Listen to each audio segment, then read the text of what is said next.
Okay, today we are going to look at class number 4 for prenatal breastfeeding education. I am your instructor. I have no conflicts, no disclosures. Um, Tameka Jackson-Dyer. I am an IBCLC, International Board Certified Lactation Consultant, a community health worker, certified lactation educator, and certified lactation specialist with EMU CDC Reach and NACHO for their community clinical linkages grant and continuation of care. I'm also a project consultant with Cofective. You will see some Cofective materials in this slideshow, but they are not compensating me for this, so there is no conflict of interest. I am the owner of Crazy Milk Lady Lactation Support Services, my private practice, the chair of Metro Detroit Wayne County Breastfeeding Coalition, a co-founder of Southeast Michigan IBCLCs of Color, and I'm a wife and mommy who has breastfed babies for almost 4 years. So today's class objectives are to dispel the myths regarding breastfeeding, discuss the discuss the importance of exclusive breastfeeding, educate on the risks of formula feeding, explain the importance of rooming in or keeping baby with you in the hospital. Um, Obviously, this is a recording, so I can't answer any of your questions, but you'll be able to email me if you're watching this later. Explore ways to talk to your family and support people about quiet time in the hospital, and talk about breastfeeding during COVID-19. So today we're talking about keeping baby close. Rooming in helps you and baby to adjust. Being born is a big deal. It's just as hard for baby to get used to being here as you are used to having them here. And being with you helps them adjust to being out here in the world. Being close to you gives them security. It helps them feel like they're still at home because your body has been home. Um, it helps to get breastfeeding off to a good start because if baby is close to you, they're close to their food. The benefits, it makes it easier for you to learn how to take care of your baby because if they're not with you and the hospital staff are the ones caring for them, what are you supposed to do when you get back home? It gives you time to do lots and lots of skin to skin. Skin to skin is so important. It helps to regulate baby's heartbeat, breathing, body temperature. It brings their stress levels down and it brings your stress levels down and it helps your body to make the hormones that you need to make sure that you're making plenty of milk. It gives you more time to rest and bond with your baby because you don't have to get up and walk down the hall to the nursery to feed them when it's time. Um, it allows your champions to get acquainted with the baby, and it helps you to avoid formula supplementation because if you're asleep or not aware that baby is ready to eat, the staff is going to feed them what they have on hand, which is usually formula. Okay, so I talked a little bit about the importance of skin to skin. Um, One of the big things that we don't think about a lot other than, helping you to make more milk is the stress of being separated from you. Maternal infant separation is very stressful for you and for baby. Um, Mothers who are separated from their babies actually get less sleep than mothers who have their baby sleep in the room with them. And I know that sounds like it doesn't really make much sense because if you have a baby in your room, how are you supposed to get more sleep? But because your stress levels are higher, your stress hormones are higher when you're away from baby, it makes it harder for you to relax and get sleep. So you want to make sure that you room in all baby-friendly hospitals. This is actually one of the things, even hospitals that are not necessarily baby-friendly have implemented this because it is better for moms and babies. And it helps them to, especially during COVID, babies not coming into contact with lots of extra staff people, which means they don't need as much PPE in the hospital. And it keeps baby protected because if they're being exposed to more people, they're more likely to be exposed to the virus. So if you keep baby in your room with you, you can learn about each other. You get to learn baby sounds and cues and all of the things that you will need to know once you get out of the hospital and get home. Um, you can ask your nurse for quiet time so that you and your champion can rest and bond with your baby. Having um, guests in and out of your room, visitors, is very stressful, especially after you just had a baby. You are tired, you are sore, you're trying to learn how to breastfeed, which means you're topless a lot of the time.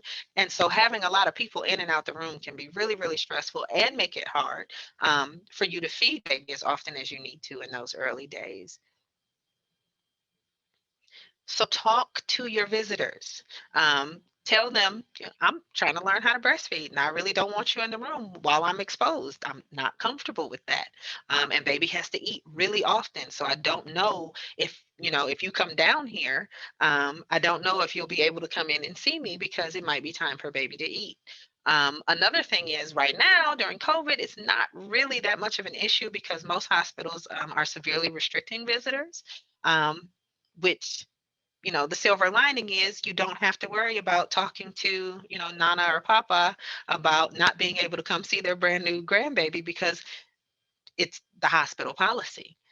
So that actually has taken the load off of families, which a silver lining with COVID.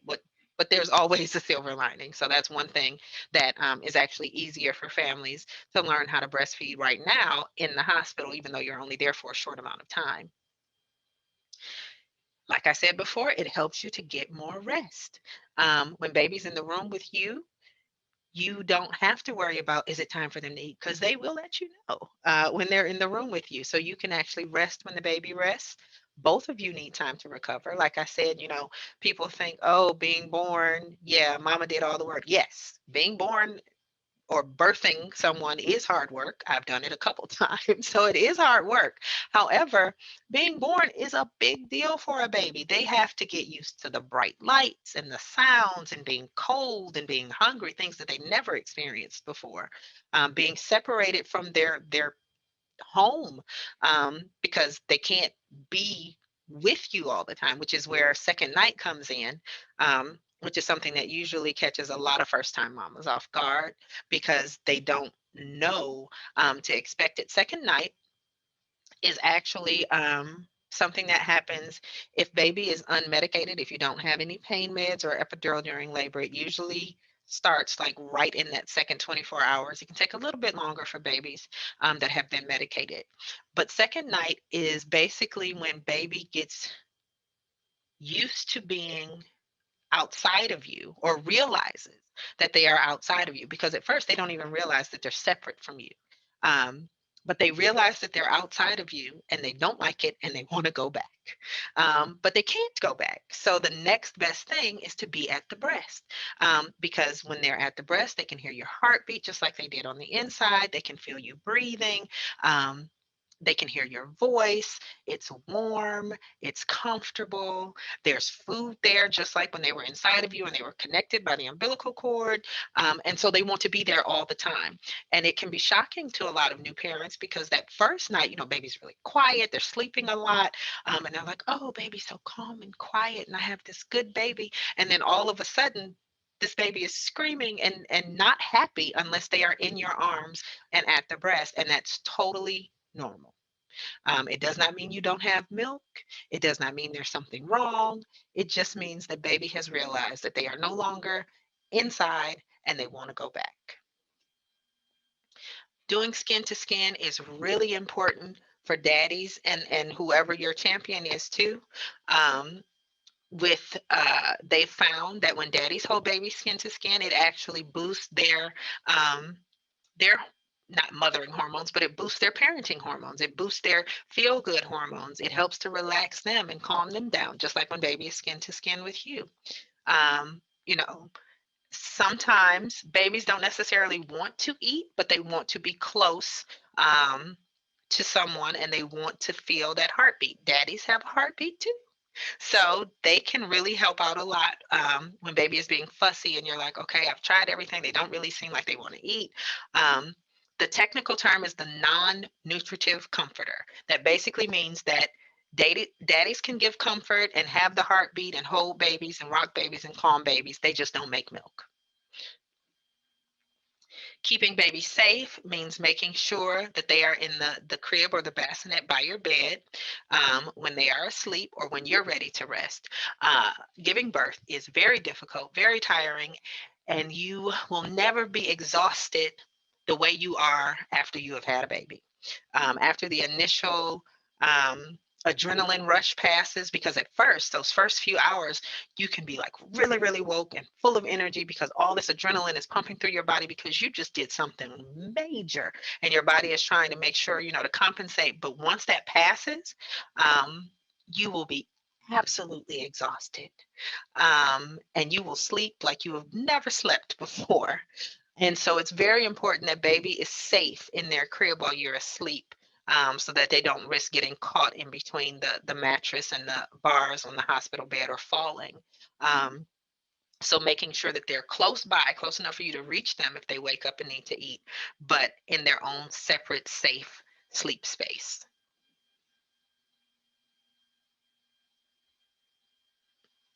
Uh-oh, what just happened? Oh, okay. And so that's the end of class 4. I didn't realize it was that short. Okay. Um, you want to stop recording now? Move on to the next one? I think I'll just keep it all together. I think it'll be easier. All right, so let me open up number 2. Let's close this one. All right.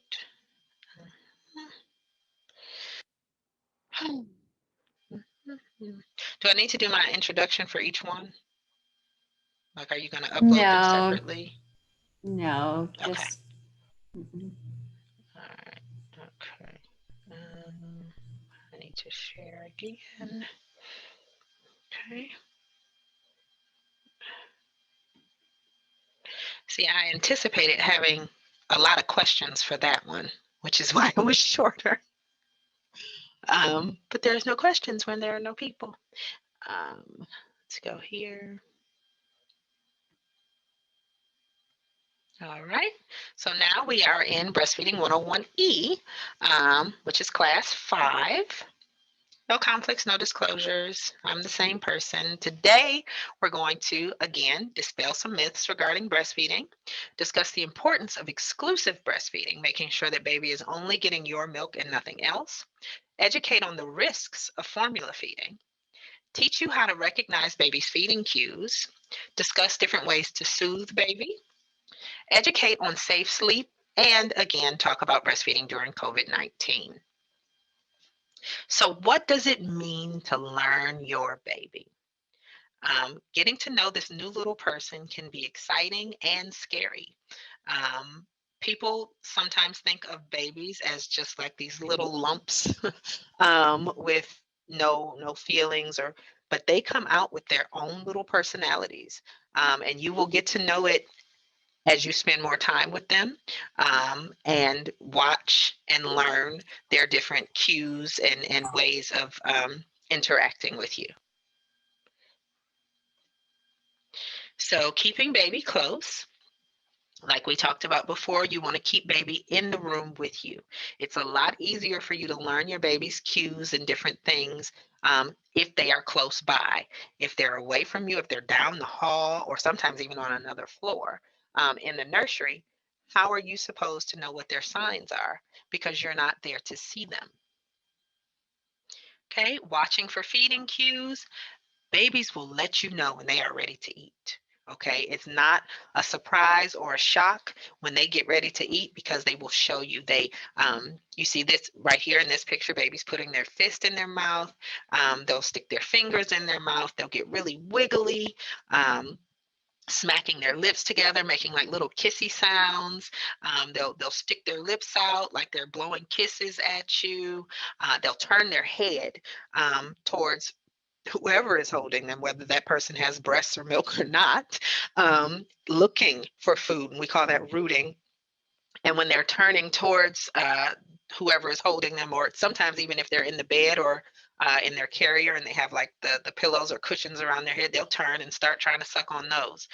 Those are all hunger signs. All of those things is baby being polite and saying, "Hey, mommy, I'm hungry. I'd like something to eat now.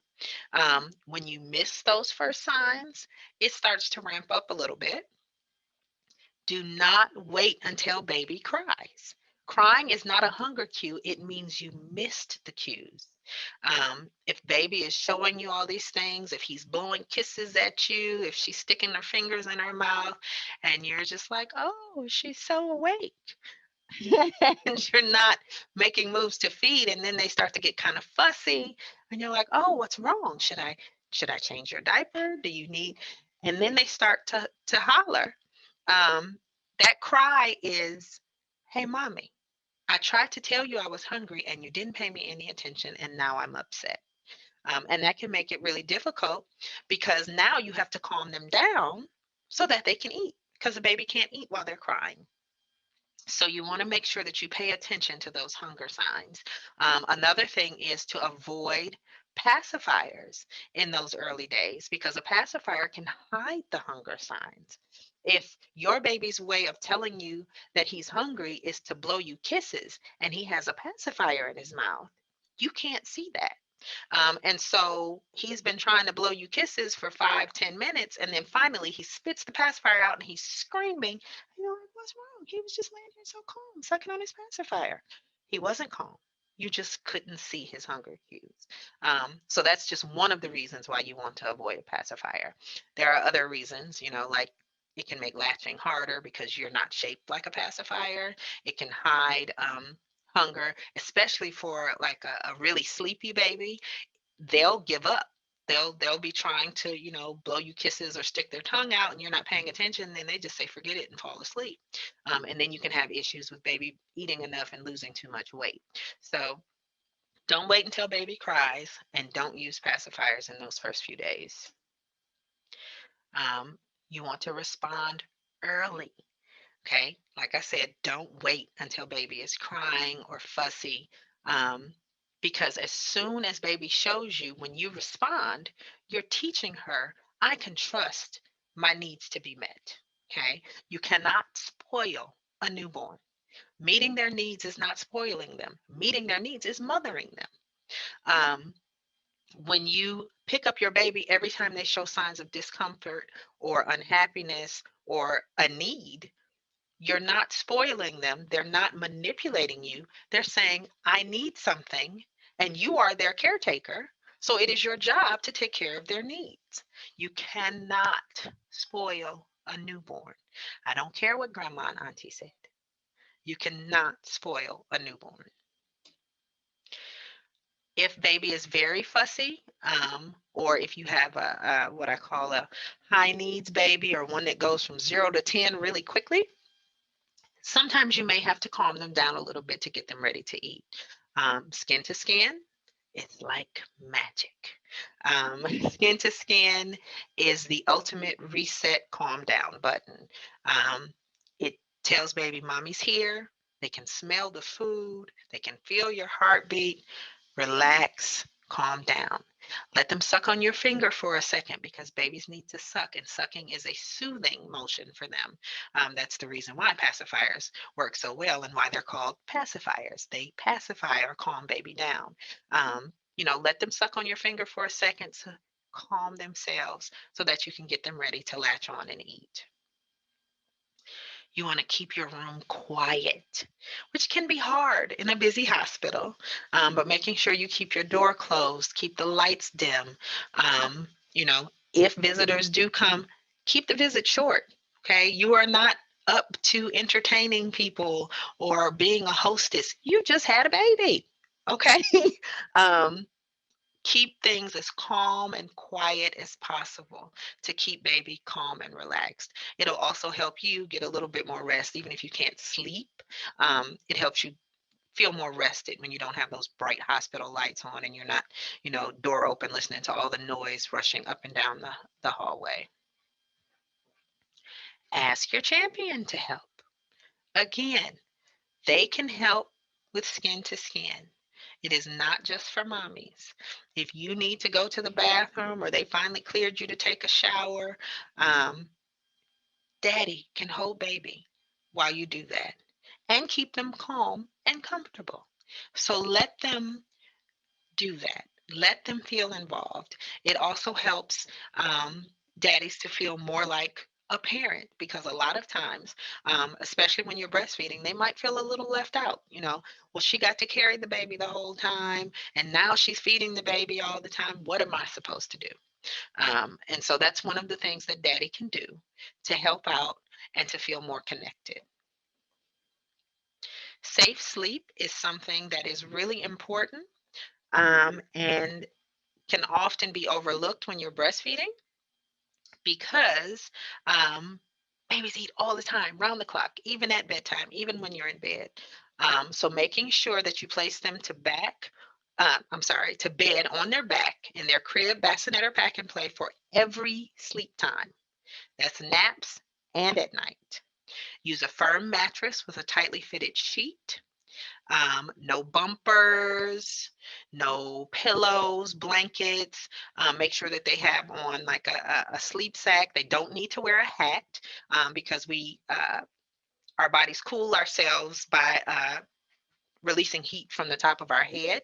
And so babies can get overheated when they're too bundled. If they have on a hat and a sleeper and a blanket and like all these other things, they don't need that. Overheating can be very dangerous for babies. Um, the best rule of thumb is, if you're chilly, the same layers that you have on in the room is what baby should have on. Um, Another thing is, skin to skin helps to keep baby warm. It regulates their body temperature. When baby is skin to skin, if they're chilly, your body can actually go up to 2 degrees to keep them at their optimal temperature. Only mommies can do that. Daddies can't do that part. Um, but you want to make sure that everybody who takes care of baby, babysitters, family, but anywhere baby will be, needs to know these rules for safe sleep. Okay. If you are nursing at night and you feel yourself falling asleep, um, you need to make sure that you put baby. Now, they can be next to the bed. They can be in a bassinet or a pack and play near the bed. If you fall asleep while nursing, as soon as you wake up, put them back. And please don't go sit in a rocking chair or sit on the couch thinking that you'll be able to sit up and stay awake. Like I said earlier, you will be more tired than you have ever been in your life. And you can fall asleep sitting straight up with a baby in your arms at the breast, because one of the ways that the hormones work while you're breastfeeding is to help relax you. So if you fall asleep on the couch, it's much easier for baby to get in between the cushions or in a place where they can have trouble breathing, than if you are in the bed. So the couch is actually more dangerous than the bed when you're nursing. Um, so keep those things in mind. Okay, so we talked a little bit about the things that you're not supposed to do, and we're looking at these pictures. What's wrong with these pictures? Okay, well, this one here, baby's on his back or on her back, but look at all this. She has a blanket, she's wearing a sweater with a hood on it. This is just overheating waiting to happen. Way too much clutter in the bed. And then this baby here, obviously, they were not laying on their back to sleep. Back to sleep. Babies need to be laid on their back to go to sleep. Once they're old enough to roll themselves, that's something different, but they should always be laid on their back to sleep. So this baby is on its stomach. There's a blanket pulled up over its head. There's a pad next to the face. It's a very dangerous sleep environment. Okay. So safe sleep and breastfeeding. Room sharing is actually recommended by most medical organizations. The American Academy of Pediatrics actually recommends room sharing for the first 6 months. That means baby's bed is in the same room as their parent. They do not recommend bed sharing, but they do recommend room sharing, because just being in the same room with you can help babies breathe better. Bed sharing often happens when breastfeeding, because you breastfeed around the clock. You're very tired. Bed sharing can be done safely if you follow the same kind of guidelines for room sharing. That means no pillows or heavy blankets on your bed. So you should be in pajamas. Baby should be in a sleep sack. As you can see, the way mom is laying, there's a position that's called the cuddle curl. If baby were nursing, they would be on their side facing the breast. It's actually called breast sleeping. And they can nurse off and on throughout the night, as they wish. Uh, I am a firm proponent in teaching safer bed sharing as opposed to saying absolutely do not do it. Because as a mom who has breastfed, I know it's going to happen. And so making sure that you do it in the safest way possible is much better than just telling you not to do it and then you end up doing it and it's not in a safer way. Okay, so rooming in with baby teaches you how to care for baby, teaches you how to learn your baby, and it helps to get your relationship off to a good start when you use these tips. Mhm. And now we're going to go into, oh, let's see. I see a question. 8 weeks old falls asleep after feeding for 5 minutes. Um, was your baby early, Ileana?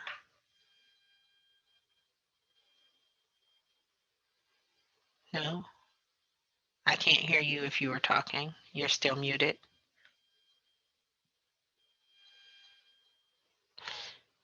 Okay. Well, if they're only falling asleep for 5 minutes, that means they weren't done eating.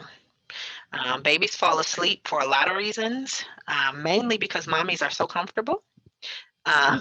You are soft and warm, and you have this heartbeat, and it's very relaxing, and the milk and their tummy is getting full, and it just feels great, and they fall asleep.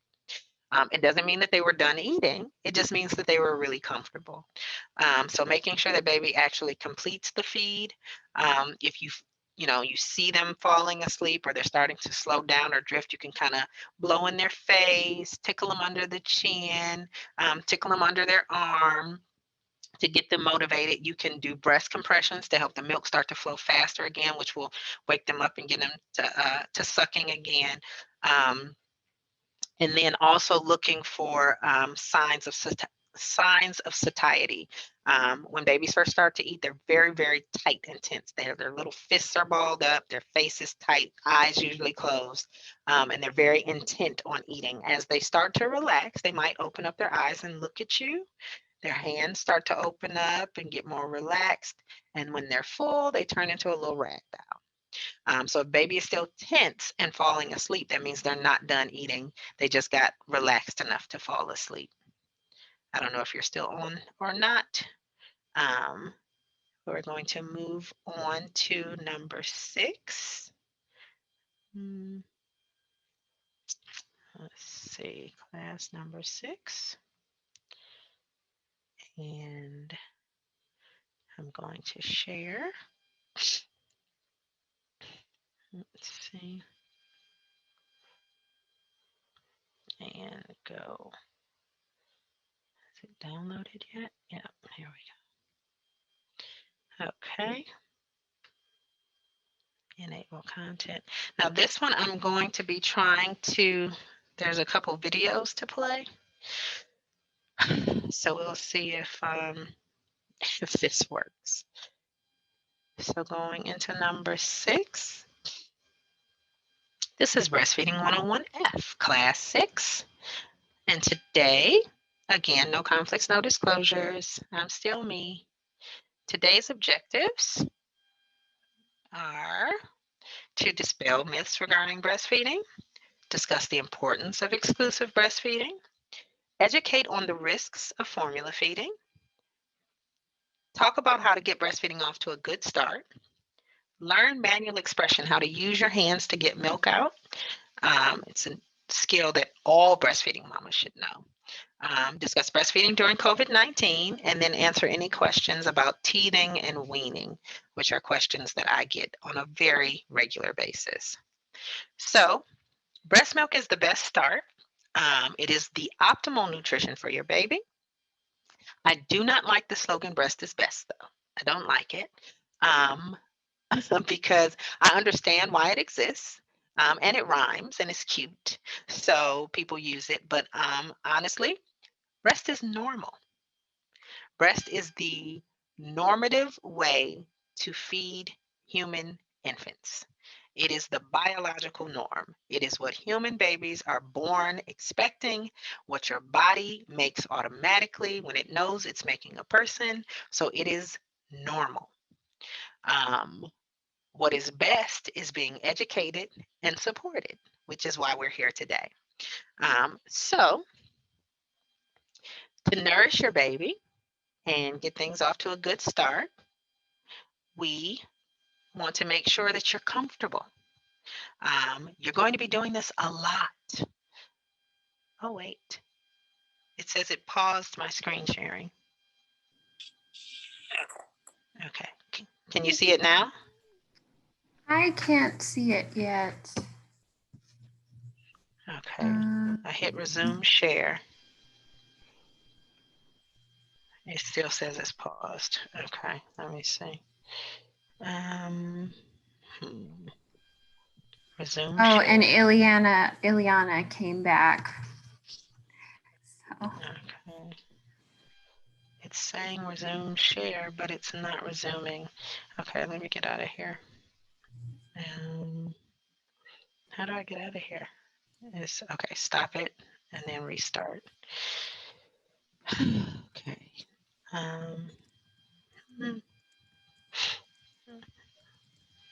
Okay, can you see it now? Yes. Mm-hmm. Okay. So the first step is to get comfortable. You are going to be feeding your baby a minimum of 8 times every 24 hours. So anything that you're going to be doing that often, you need to be comfortable doing it. In the hospital, we like to use what's called the biological nursing or the laid back position. So that's really easy to do in a hospital bed because you know you can adjust it up and down, so you can lean back the bed so it's semi-reclined. You use pillows, you know, under your arms, behind your back to support baby. Get comfortable, make sure that you're in a good position, your back's not hurting, because that can definitely get worse just in the first few days because of how often you're doing it. And get baby to the breast comfortably. Okay. Why is it? Okay. There we go. You want to hold your baby close to you, okay? Skin to skin, tummy to tummy. They should not have to turn their head to reach your breast. If you think about it, and like, you know, what you see on movies and in TV is baby is being held cradle style on their back in your arms. If you hold your baby like that and you pull them into you, that means they have to turn their head all the way like this in order to latch on. So think about yourself if you have like a glass with a straw in it and it's over here, but you're facing this way and can't move your body, you would have to turn. How difficult that would be to be able to drink. So you want to make sure that baby is face to face with you, tummy to tummy. So tummy to tummy and nose to nipple. Okay. And one of the things that I see often is that mommies are scared to pull babies in close because they think they're going to suffocate. You know, their little nose is pressed into your breast, and you're like, oh my goodness, they can't breathe. Babies are born to breastfeed, they are built for it.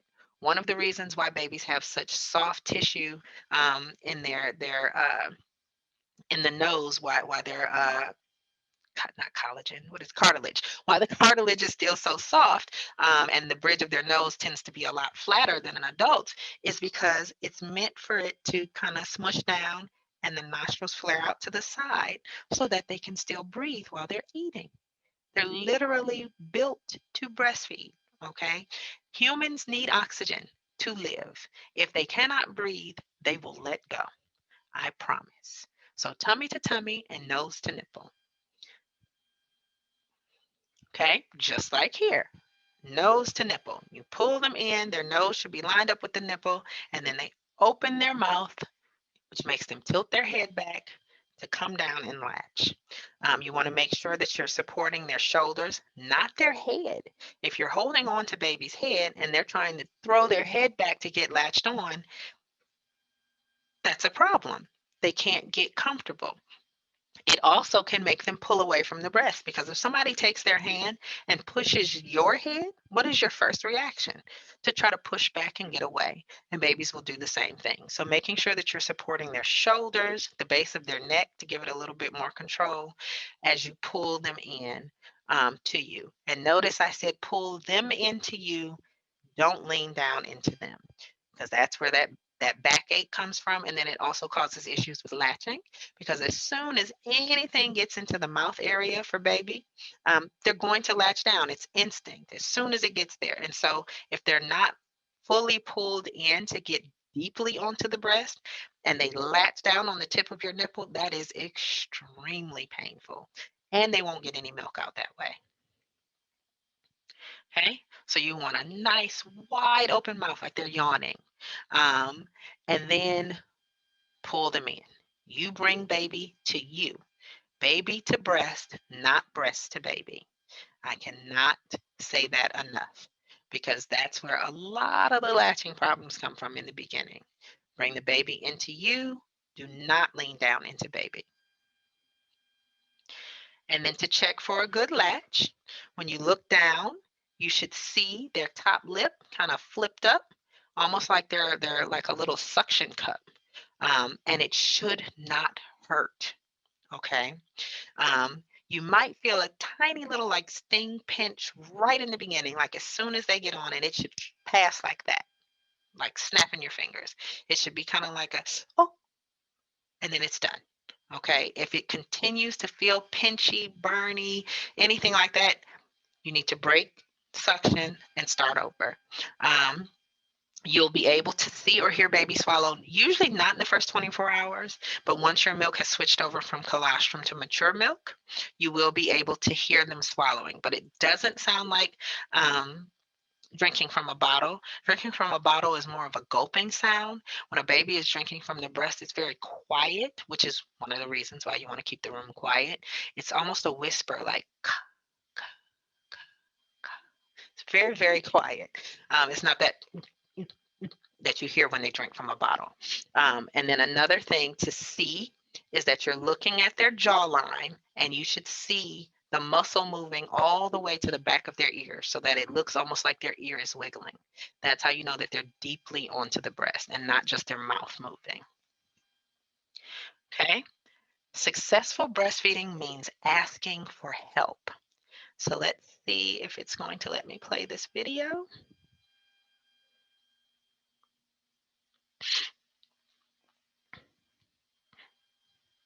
Are you all seeing the video starting up? Yes. Yep. Can you hear it? No. Okay. Why is it not? It's turned up. Great. Okay. Let me stop. This happened before. If I go, no, not here. I want to go here. Okay. And now we're going to play this video. Nope, not that video. Oh, goodness. Where is it at? Can you hear it now? Probably. No. Stop sharing. Okay. Oh boy. If I go here and I play the video, I'm gonna go back here. Pause.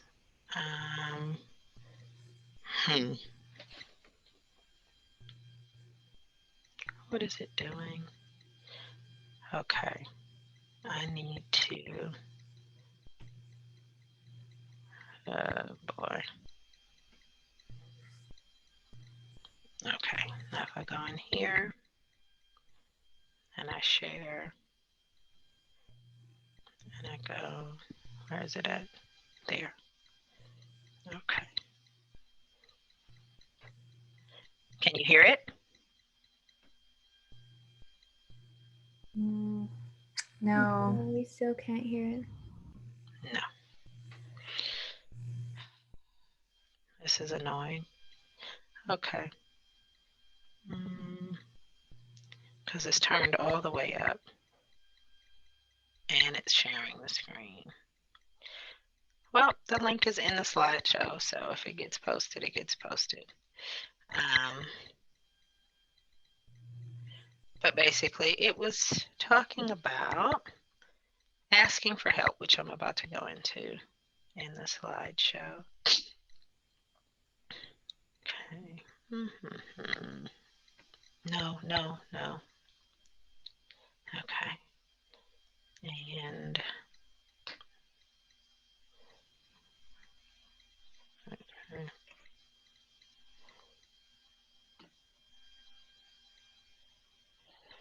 what is it doing? It keeps trying to show this video.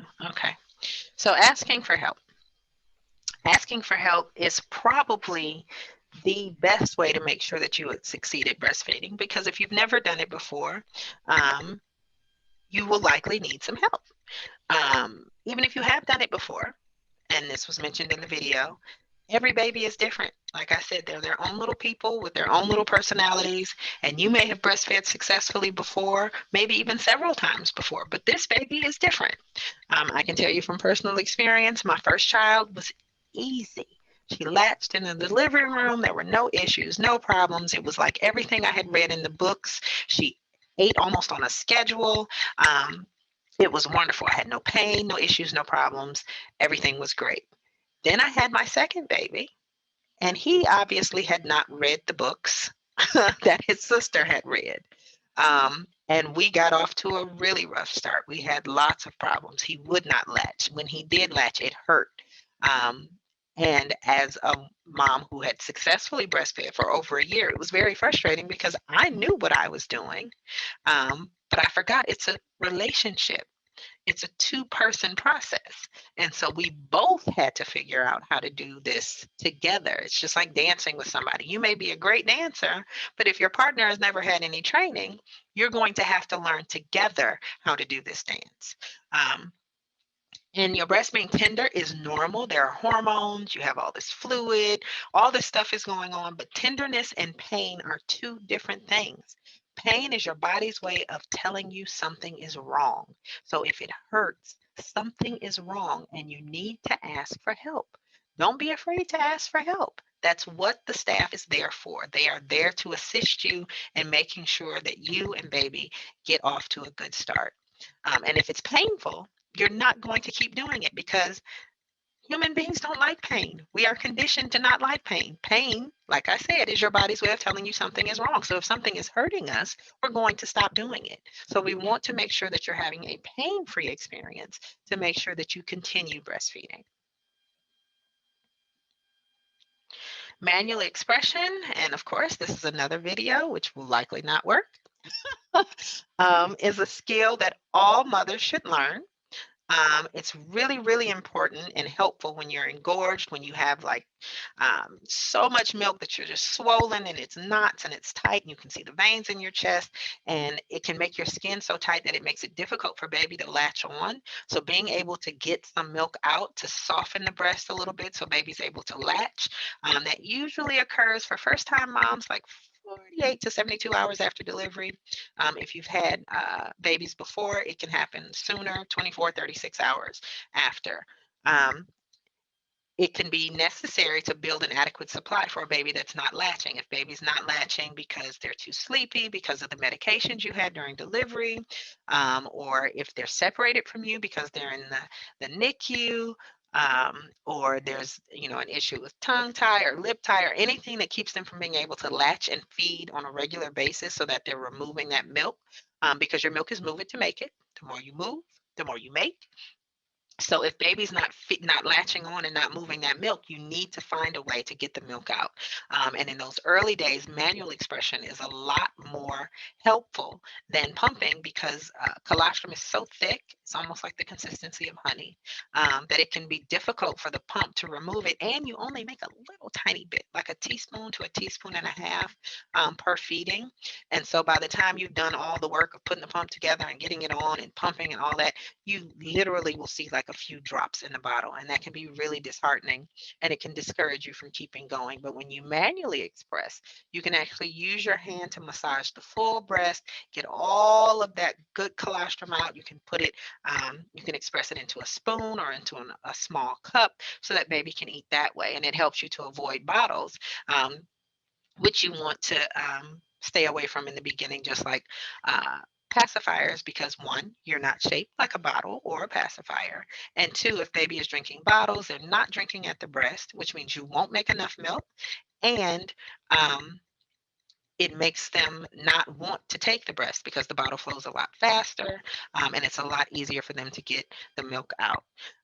So using your hands to get that milk out in those early days. And then if you are pumping, say for a sick baby or a baby that's in the NICU, using your hands can help to increase your pump output. It can increase how much you get out with pumping by almost 50%, which is amazing and very, very important because there is no pump that equals the same extraction power as a hungry baby. Nothing moves milk like a hungry baby. Even a good hospital grade electric pump can only move about 60, maybe 70% of the amount of milk that is in the breast that a baby can. So using your hands to get more of that milk out means that you'll make more milk long term.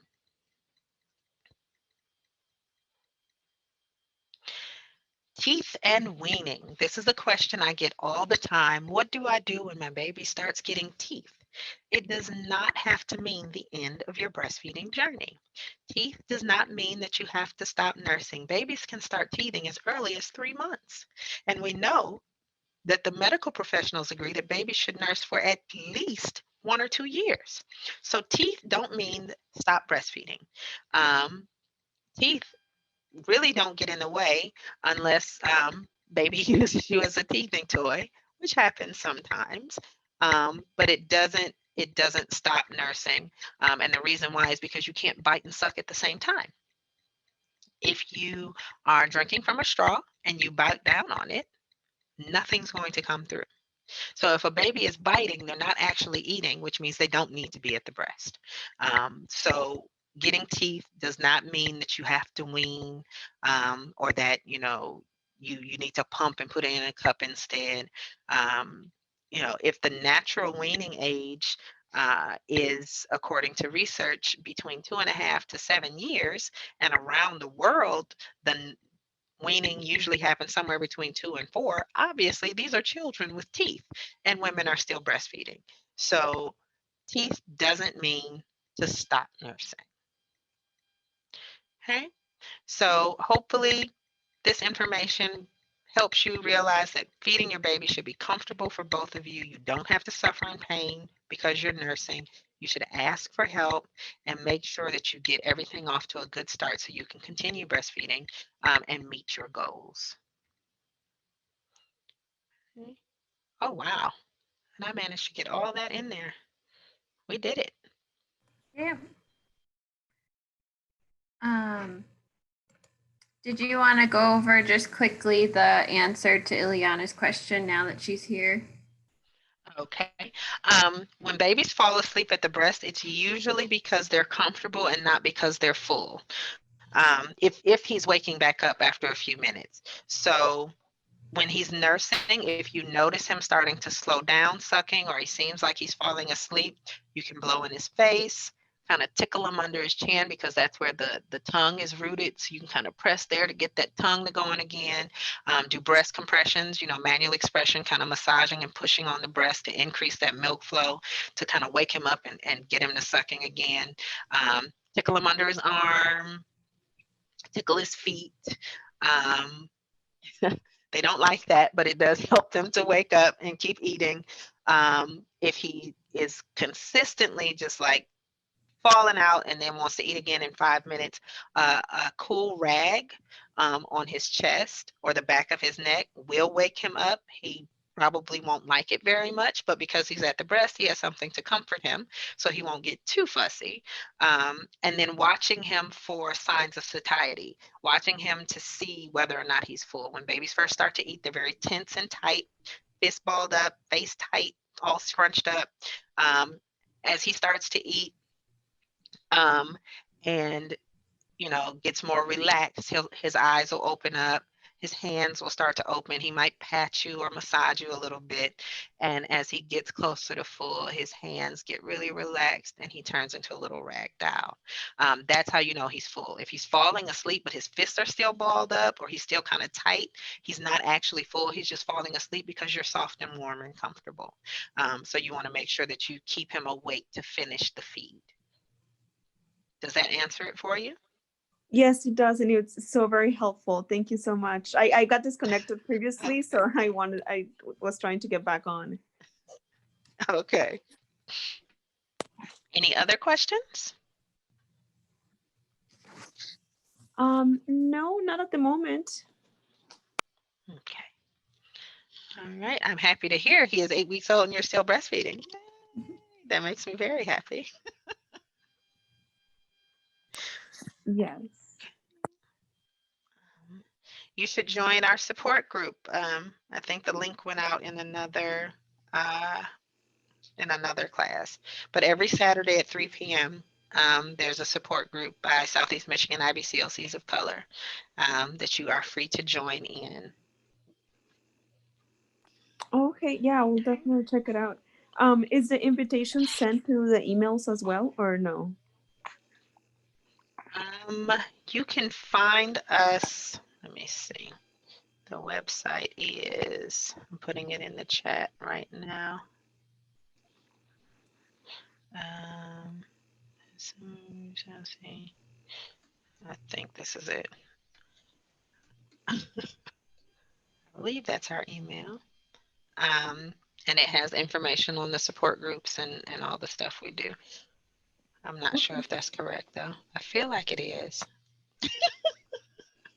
But if not, you can just search for Southeast Michigan IBCLCs of Color and we'll come up. We're on Facebook and Instagram too. Okay, sounds good. Thank you. All right. Fatima, Rachel, anything? The only thing is, could you add the links to the videos in the chat as well? Okay. Because I think it'll Yeah, save. that was annoying. I knew that was going to happen though. Every single time I try to share an embedded video, it just will not let me be great.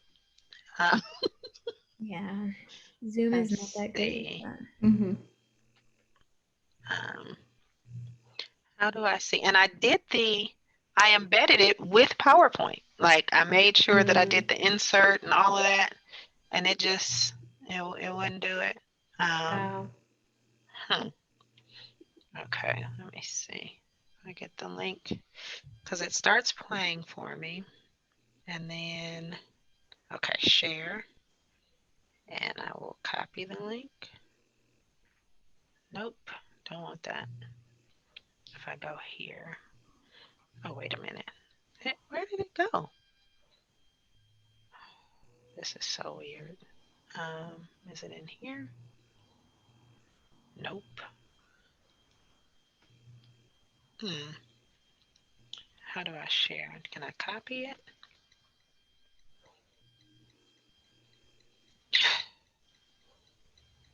I asked for a copy in the link and it just opens it up in a new window. Okay.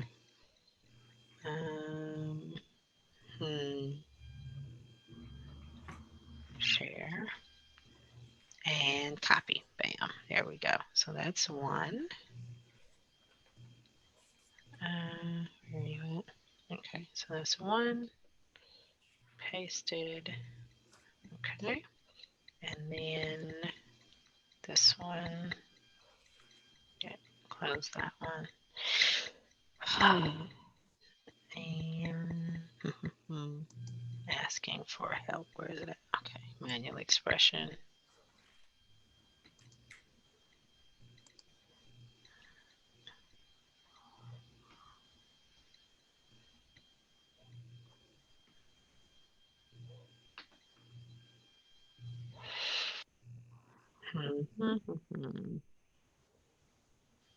Yeah, technology. Sometimes it's great, sometimes it sucks. Mhm.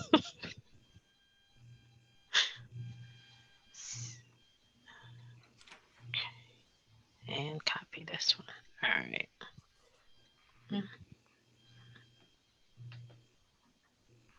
Paste.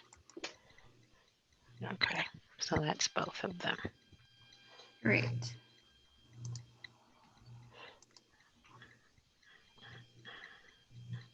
It's amazing how fast I go when I'm not pausing to ask questions. Yeah. Like, okay.